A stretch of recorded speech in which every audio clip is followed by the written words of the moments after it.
These are 5 mistakes you should avoid making during puck prep.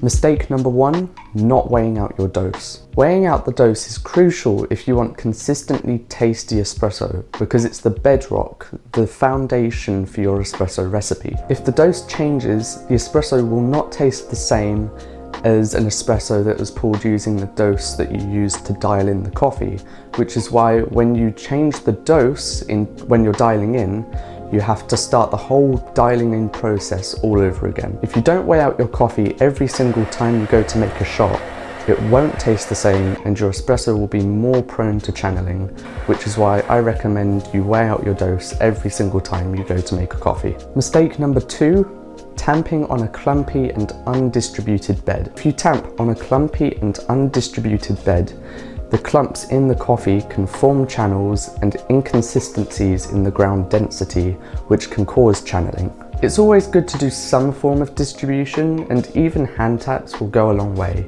Of course, it's not going to be as effective as a WDT, which I recommend you get, but it will certainly help keep your espresso consistent. Mistake number 3, tamping on the spouts of the portafilter.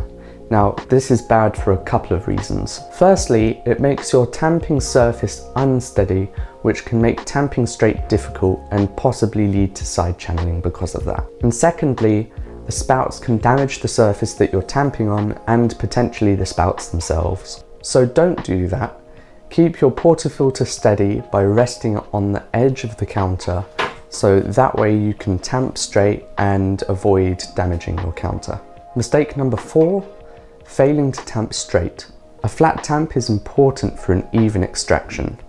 If the bed isn't completely flat, the water will take the path of least resistance and push through the side that has the lesser amount of grounds, leaving the other side of the bed mostly untouched and you with a sour, under-extracted espresso. So to make sure that you're tamping straight, what you can do is you can run your fingers along the top of the basket where the tamper meets, and that way you can check to make sure that you're tamping flat. Mistake number 5, knocking the side of the portafilter with your tamper. Knocking the side of the portafilter is meant to knock the grounds that collect on the outside onto the bed so that you can retamp and give it a more polished look. But to be honest, this isn't much of a problem anymore because most tampers are fitted correctly to the baskets. However, if you find that grounds collect on the outside of the bed, do not do this. After tamping, the puck is very fragile and any disturbances like knocks or anything like that can fracture the puck and cause channels, which can lead to channeling. Instead, just leave it. It doesn't harm your extraction, but if it bothers you, look into getting a proper fitting tamper. A quick bonus mistake, be careful when you lock your portafilter into the group head.